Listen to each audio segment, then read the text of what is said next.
Good day everyone, I'm Teacher Justin, and for today we're going to solve quadratic equations using the quadratic formula. So we're going to use a quadratic formula in solving our quadratic equation. So let's have this example. We have x squared plus 2x minus 7 is equal to 0. Tapos gamit tayo ng quadratic formula to find the value of x of this quadratic equation. So ang first step natin is to make sure that all the terms is on one side of the equation, tapos it is equal to 0. Okay? So, yun ating first step. Then, ang susunod nating step will be identify natin yung value of a, b, and c. Yung a natin is the numerical coefficient of x squared. So, a is equal to 1. Yung b natin, it is the numerical coefficient of x. So, in this case, it is 2. Yung c natin, it is the constant term. So, it is negative 7. Okay? So, gagamitin natin to later pag sinubstitute na natin sa formula. So, since gagamit tayo ng quadratic formula, ito yung ating quadratic formula. It is x is equal to negative b plus minus the square root of b squared minus 4ac all over 2a. Tapos, substitute natin yung a, b, and c na nakuha natin from our equation. So, we will have x is equal to negative 2 plus minus square root of 2 squared minus 4 times 1 times negative 7 all over 2 times 1. Now, let's simplify this using the order of operation. So, para mas mabilis, hinati ko na yung mga pwede nating i-simplify. So, simula tayo with negative b. So, negative times 2, that will be negative 2 plus minus the square root symbol. Okay, drawing natin yan. Then, simplify natin si square of 2. So, square of 2 is 4. Tapos ito, yung susunod nating isi-simplify. So, negative 4 times 1 times negative 7. Take note, yung 4 na to, meron siyang sign na negative. Kaya kasama yung sign niya. Negative 4 times 1 times negative 7, that will be positive 28. So, from minus, naging plus na yung ating operation. Tapos, yung susunod nating isi-simplify is 2 times 1. So, 2 times 1 is 2. Now, let's combine like terms. Si 4 plus 28, i-add natin. That will give us 32. Then, let's simplify square root of 32. So, isip tayo ng factors ni 32 na perfect square. And that will be 16 times 2. So, we get the square root of 16. We get the square root of 2. That will give us 4 square root of 2. Okay? Simplify na natin yung ating radical. Then, ang susunod nating step is to divide each term by 2. So, pwede nating i-divide si 2 at 2. That will be negative 1. Si 4 at si 2, that will give us 2. So, pwede natin silang i-simplify. That will be equal to the value of x, which is negative 1 plus minus 2 square root of 2. Since hindi na natin pwedeng i-add si negative 1 at si 2 square root of 2, that's it. The value of x will now be equal to negative 1 plus minus 2 square root of 2. That's it. Ta-da! Alright. Let's solve this quadratic equation using the quadratic formula. So, ang first step natin is to make sure that all the variable term and all the constant term, lahat ng terms nasa isang side ng equation natin. Ang matitira sa right side must be 0. So, in this case, nagawa na natin yon. Ang susunod nating step is for us to identify the values of a, b, and c. So, yung a natin is the numerical coefficient of x squared, which is 6. Yung b natin, yung numerical coefficient ni x, which is negative 5. And yung c natin, yung constant term, which is the negative 1. Tapos, ang quadratic formula natin, kopyahin natin. Ito yung quadratic formula natin. Then, let's substitute the value of a, b, and c. So, palitan natin, we will have this expression. Tapos, let's simplify them step by step. So, simulan natin yung mga pwede nating i-simplify. So, drawing muna natin yung ating bar, fraction bar. Tapos, simulan natin with negative 5. So, negative 5, that will give us positive 5. Plus minus the square root of, yung susunod nating pwedeng i-simplify is the square of negative 5. So, the square of negative 5 is 25. Tapos, ang susunod nating isi-simplify naman is negative 4 times 6 times negative 1. Take note, kasama yung sign dito. Negative 4 times 6 times negative 1, that will give us positive 24. Let's simplify the denominator then. 2 times 6 is 12. Ayan. Okay, add natin si 25 pati si 24. That will give us 49. So, simplify natin yung square root ni 49. That will give us 7. We have 5 plus minus 7. So, meron tayong dalawang operation. So, hatiin natin. We will have 5 plus 7 all over 12. And yung isa naman is 5 minus 7 all over 12. Tapos, simplify natin. Yung first value of x natin will be 12 over 12 or equal to 1. Yung second value of x natin, pag minus yung operation, okay, we will have negative 2 over 12. Or, pag sinimplify natin, magiging negative 1 over 6. So, we will have two values of x. Sulat natin, we have 1 and negative 1 over 6. And that's it. Ta-da! Alright. Let's solve for the roots of this quadratic equation using quadratic formula. So, meron tayo ditong 3x squared plus 9x plus 2 is equal to 0. So, ang first step natin in using quadratic formula is to make sure that all the variable term and all the constant term is in one side of the equation. Tapos, ang matitira sa right side is 0.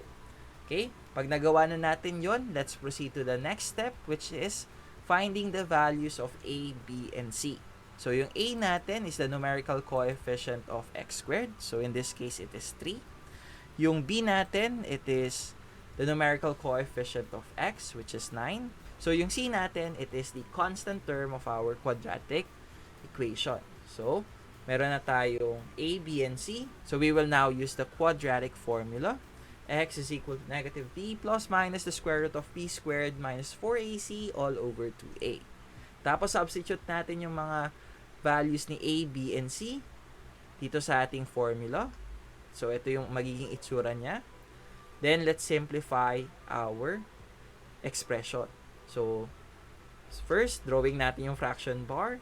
And we will start with negative times 9. So, negative times 9 will be negative 9 plus minus the square root symbol. Yung susunod nating isi-simplify will be 9 squared. So, 9 squared is 81. Then, multiply natin si negative 4, 3, and 2. So, negative 4 times 3 times 2, that will give us negative 24. Tapos, yung denominator naman, 2 times 3, that will be equal to 6. Okay? Let's simplify 81 minus 24. So, 81 minus 24 will be 57. Let's try to simplify the square root of 57. So, the square root of 57, hindi na natin siya pwedeng i-simplify pa. So, we will keep it as square root of 57. So, since wala na tayong masisimplify pa dito sa ating expression, this will be the value of x. So, x will be equal to negative 9 plus square root of 57 all over 6 and negative 9 minus square root of 57 over 6. And that's it. Ta-da! Alright. Let's solve for the roots of this quadratic equation. 2x squared minus 7x plus 5 is equal to 0 using quadratic formula. So, para ma-solve natin tong quadratic equation na to, all we need to do is first, we transfer all the terms in one side of the equation. So, lipat natin lahat ng terms sa isang side. Dapat ang matitira sa right side will be 0. Then, ang susunod nating step is for us to get the values of a, b, and c. So, yung a natin, ang numerical coefficient ni x squared. So, in this case, it is 2. Ang b natin is the numerical coefficient of x, which is negative 7. And ang c natin is yung constant term, that is the term na walang variable. So, in this case, it is 5. Tapos, gagamit tayo ng quadratic formula. And that is x is equal to negative b plus minus the square root of b squared minus 4ac all over 2a. Let's substitute the values of a, b, and c dito sa ating quadratic formula. So, ito yung magiging itsura niya. Then, let's try to simplify this step by step. So, to simplify this, drawing natin yung fraction bar. Tapos, ito yung mga pwede nating isimplify muna. So, simulan natin si negative 7. So, negative times negative is positive 7.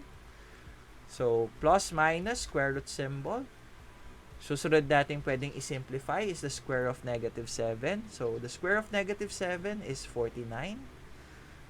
Okay? Simplify natin si negative 4 times 2 times 5. So, negative 4 times 2 times 5 will give us negative 40. All over our denominator, 2 times 2 is 4. Okay. So, simplify natin yung nasa loob ng radical symbol natin. 49 minus 40 is equal to 9. Okay, so we have x is equal to 7 plus minus square root of 9 over 4. Then we get the square root of 9. That will give us 3. Then, meron tayong dalawang operation dito between 7 and 3. So, separate natin sila. Isang 7 plus 3 over 4 and isang 7 minus 3 over 4. Tapos, let's solve for the value of x of these two equations. So, simulan natin kay 7 plus 3 all over 4. So, 7 plus 3 is 10 over 4. So, 10 over 4, simplify natin. That will be x is equal to 5 over 2. Tapos, sa kabila naman, 7 minus 3 is equal to 4 over 4. Tapos, 4 divided by 4 will be equal to 1. So, meron tayong dalawang value of x. We have 5 over 2 and positive 1. And that's it. Ta-da! Alright. Okay. Let's solve for the roots of this quadratic equation using quadratic formula. So, yung equation natin is negative 3x squared plus 4x minus 6 is equal to 0.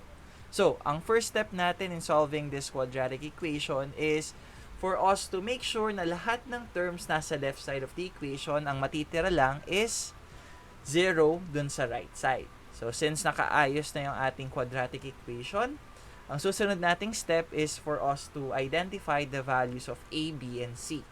Yung a natin is the numerical coefficient of x squared. So, it is negative 3. Yung b natin, it is the coefficient of x. So, it is 4. And yung c natin is yung constant term, which is in this case, it is negative 6. After na makuha natin yung value ni a, b, and c, ang susunod natin gagawin is for us to use the quadratic formula and replace all the variables with their corresponding value. So, magiging ganito yung ating equation.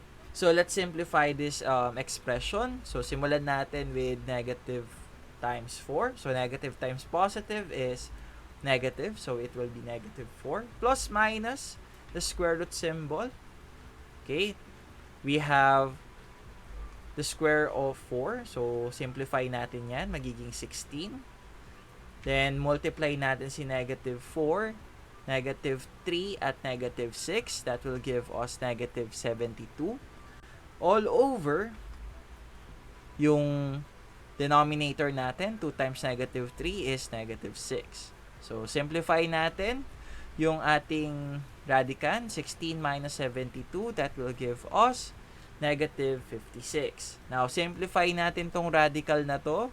So, simplify natin. Yung square root of negative 56 magiging positive negative 2i square root of 14. Tapos, simplify natin.